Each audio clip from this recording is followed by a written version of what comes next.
자, 여러분들 잘 쉬고 오셨죠? 자, 그러면 우리 2교시 수업을 시작하도록 하겠습니다. 우리 1교시 때 배운 거 내용을 보면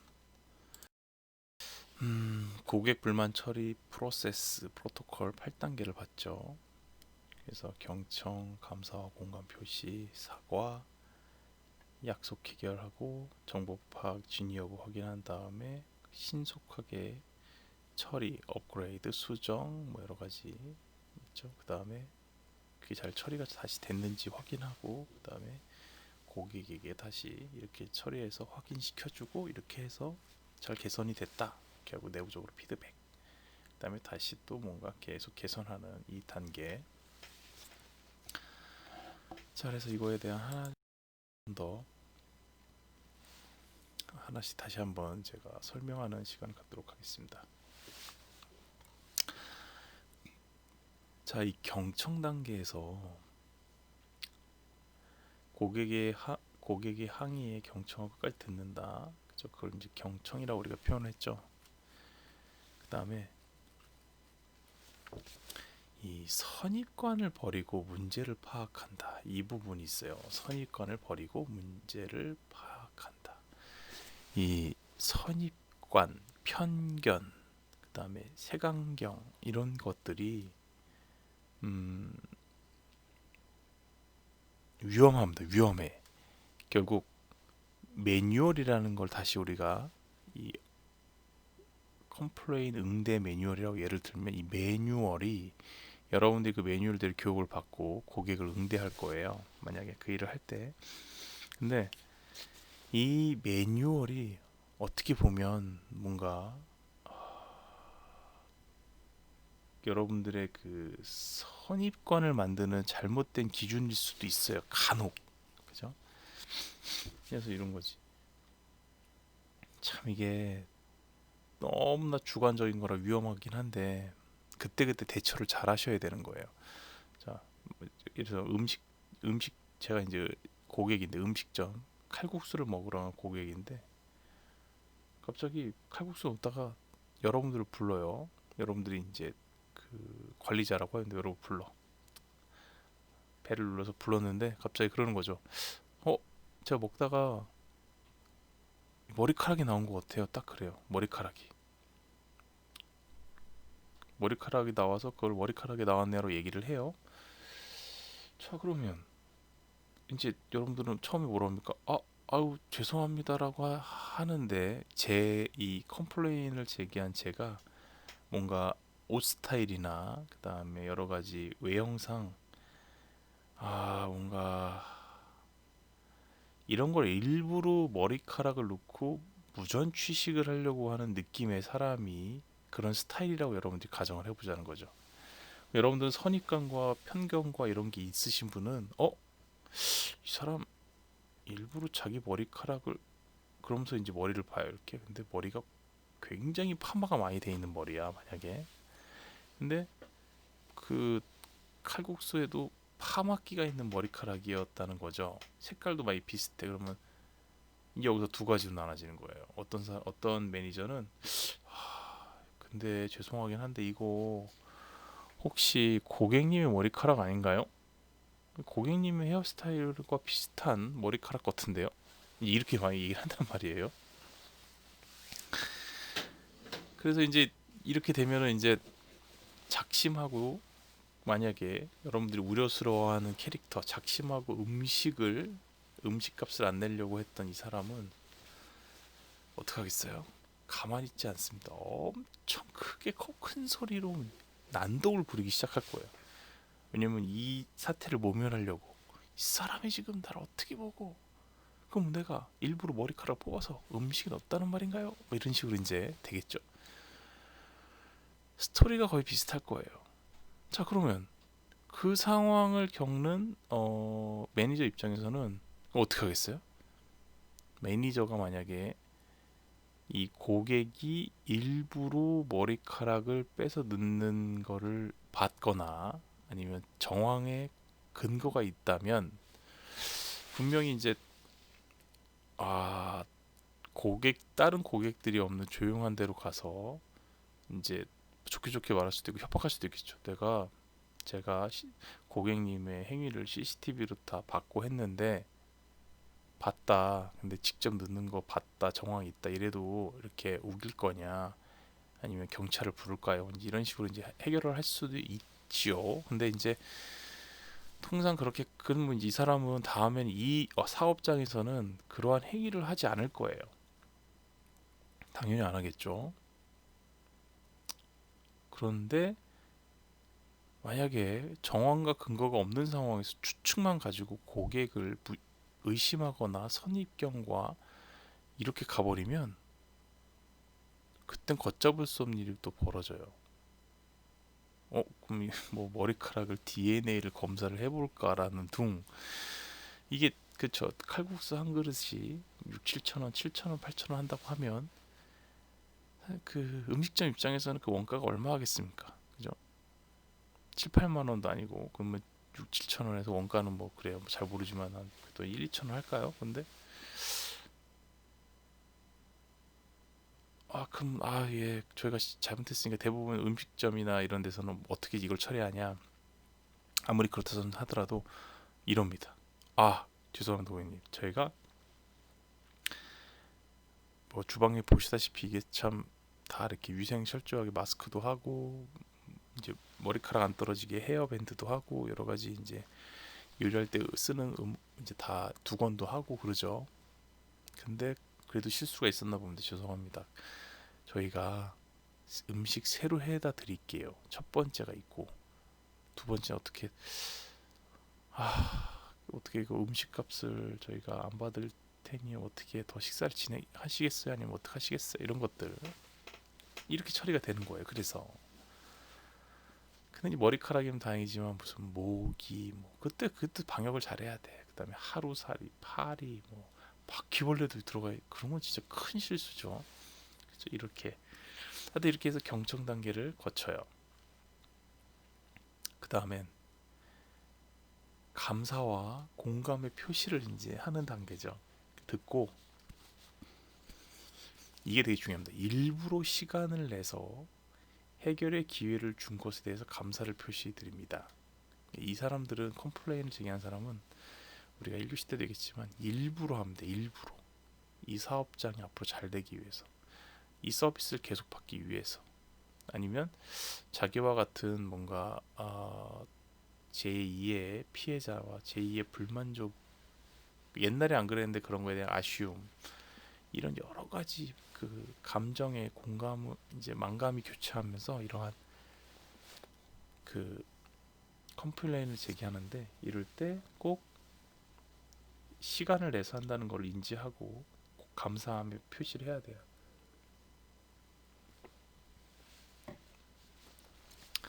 그래서 이제 뭐 이런 컴플레인이나 이런 거를 제시하는 사람들은에게는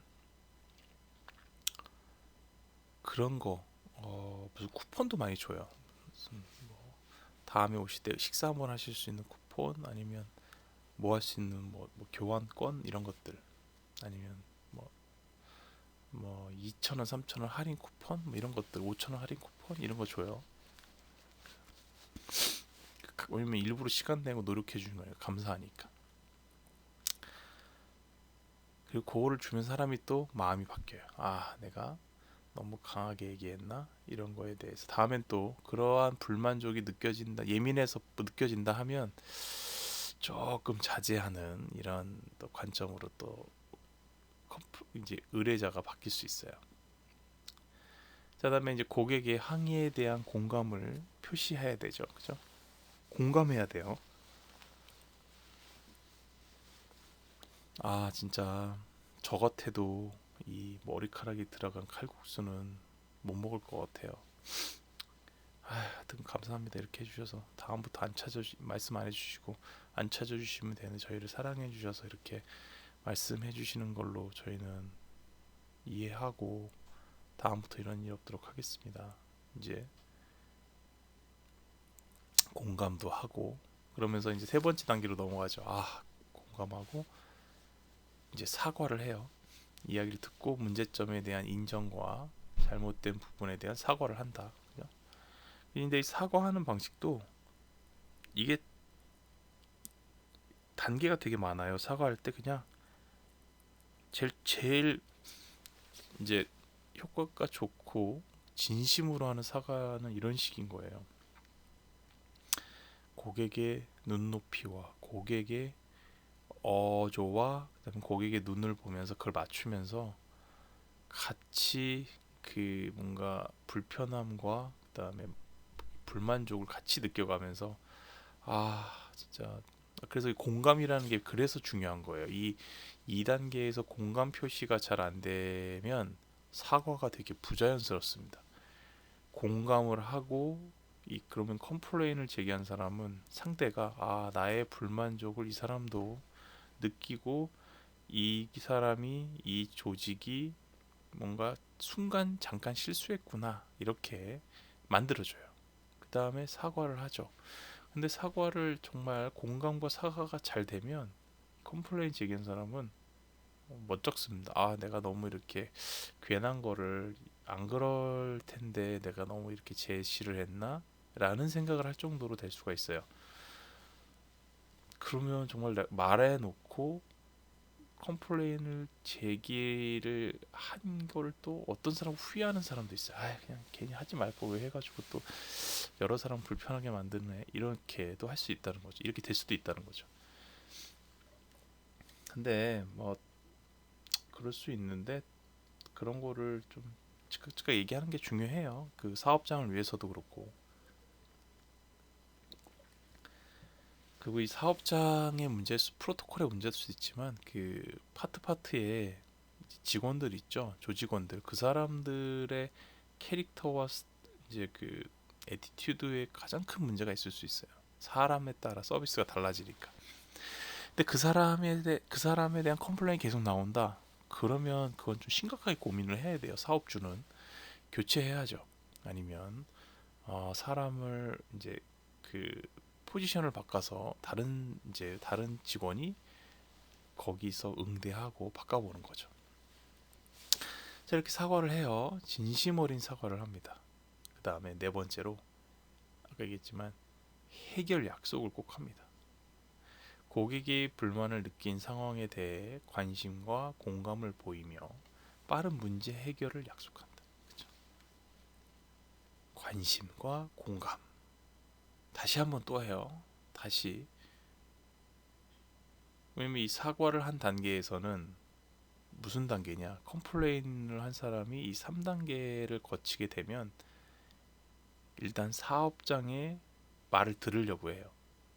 그래서 고객님, 그래서 저희가 이거를 이렇게 고귀한 의견을 그냥 지나칠 수 없어요. 그래서 이렇게 힘든 부분을 다시 되새기면서 꼭 다음부턴 이런 일이 없도록 처리하고 바로 지금 이 순간부터 개선을 해서 고객님과 같이 느끼는 분이 없도록 이렇게 딱 4단계에서 해버리 약속을 합니다.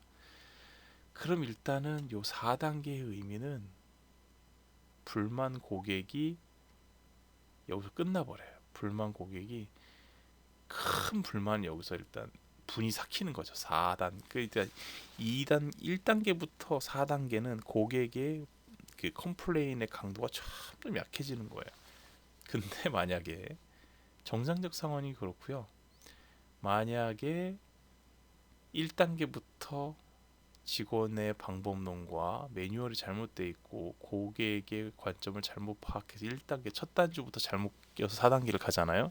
4단계까지 갈 수도 없지만 굉장히 분노와 컴플레인의 강도는 극으로 심해질 것이다. 이게 특징이에요. 이 고객 불만. 그래서 불만 만족 프로세스는 1단계부터가 꽃이다.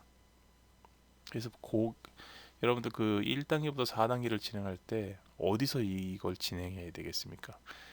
모든 그 사업장에는 고객을 응대하고 이런 불만, 여러분들 그래요. 뭐 쇼핑몰이나 마트나 아니면 음식점이나 여러 가지 큰데 특히 그 쇼핑몰 같은 데나 이런 데 보면 고객 서비스 센터가 따로 있어요. 물론 그게 특징에 따라 그렇겠지만 이렇게 분리가 되어 있는 게 굉장히 좋습니다. 예를 들어서 누가 딱 저기요 여기 관리자 누구예요? 이 말을 하는 순간 아 이분은 컴플레인을 하시는 분이구나. 그리고 별도의 공간으로 모시고 가야 됩니다. 왜 거기서 만약에 그 내용 진행하잖아요. 그러면 다른 고객이 있는 곳에서는 컴플레인을 제기한 사람은 정말 거기서 큰 소리로 얘기하고 나를 봐라라고 나중에는 그렇게 바뀔 수가 있어요. 자기가 불만족스러우면 그렇겠죠. 그런데 엄청 불만족 있는 고객을 조용한 클래식 음악이 나오고 좋은 그 디퓨저가 있는 아늑한 공간에서 그 다음에 뭔가 그 백열전구의 그 그윽한 조명과 음악, 안락한 의자 이런 데서 차를 한 잔 마시면서 얘기를 듣는 거는 그렇게 시작한다고 생각해 보세요. 아무리 화가 나도 그런 데서 그러기 쉽지가 않아요. 이렇게 전략적으로 그런 곳에서 잘 응대를 하기 시작을 하면 확률적으로 해결될 확률이 높아요. 그래서 이 고객 만족, 불만족을 처리할 수 있는 별도의 응대 공간을 만드는 것도 업태에 따라 굉장히 유효하다라는 내용이 있어요. 그래서 1번부터 4번 처음부터 잘 첫 단추를 껴야 된다라는 거죠. 자, 그다음에 이제 5번부터 8번은 일단 대부분 이 사업체 업체 측에서 신속하게 처리하는 프로토콜인 거죠. 여기서도 단계가 되게 많을 수가 있어요. 네. 자, 이제 고객의 이제 응대가 끝나면 정보 파악을 해야 돼요. 문제 해결을 위해 꼭 필요한 질문만 하여서 정보를 얻어내고 꼭 그거에 대해서 감정이 아닌 이제 사실 위주의 내용 그럴 것 같아요. 이런 거 필요 없어. 그런 건 너무나 즉흥적이고 뭔가 주관적이기 때문에 뭐 CCTV나 여러 가지 정황과 그 다음에 관점을 많이 받아봐야 돼. 그 다음에 이 정보 파악도 할 때 이 부분도 하나 있어요. 그 고객에게 최선의 해결 방법을 찾기 어려울 수도 있어요. 개선을 도무지 못할 수가 있어요. 그럴 때 고객에게 그러면 이런 불편을 드렸는데 어떻게 해주면 만족스러운지를 또 물어보는 것도 방법일 수가 있습니다. 그 다음에 이게 해결이 된 다음에 이제 신속하게 처리하는 단계로 넘어가면 되게 좋아요. 신속 처리. 어, 이게 지금 당장 처리를 해도 모자랄 수가 있어요. 다른 사람이 또 불편을 느낄 수 있으니까. 그래서 잘못된 부분을 사람 아니면 시스템 아니면 식자재 아니면 뭐 전체 건물적 차원에서 뭐가 문제인지를 빨리빨리 찾고 다 찾아야 돼요. 여러 범주로 다 찾아야 돼요. 찾고 그 부분을 신속하고 정확하고 다시 재발하지 않도록 이게 쉽지 않지만 어떻게든 해야 돼요. 근데 이게 사람들이 하는 서비스나 사람들이 움직이는 부분이라 쉽진 않겠지만 계속적으로 그래서 모니터가 필요합니다. 그리고 교육이 계속 필요한 이유가 있어요.